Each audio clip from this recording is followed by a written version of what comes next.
ভয় শঙ্কামুক্ত রাষ্ট্র গঠনে জনগণকে জামাতে ইসলামের পাশে থাকার আহ্বান জানিয়েছেন জামাতে ইসলামের আমির ডাক্তার শফিকুর রহমান।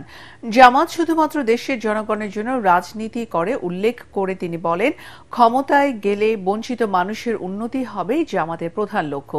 হার্টে অপারেশন শেষে সুস্থ হয়ে প্রায় ১.৫ মাস পর রাজধানী মণিপুর স্কুল অ্যান্ড কলেজে ফ্রি মেডিকেল ক্যাম্পে অংশ নিয়ে তিনি এসব কথা বলেন।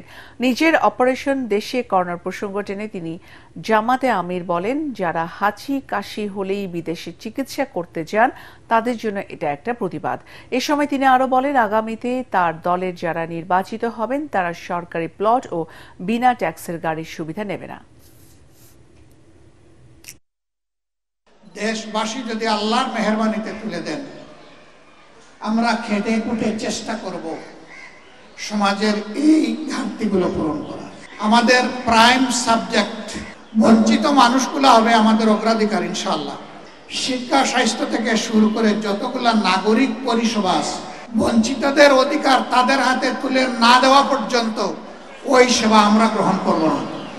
জনগণ যদি সঠিক সিদ্ধান্ত নিতে পারে, ন্যায়, সততা এবং সত্যের পক্ষে যদি অবস্থান নিতে পারে, 5 বছরের একটি বাংলাদেশ হবে নতুন বাংলাদেশ ইনশাআল্লাহ।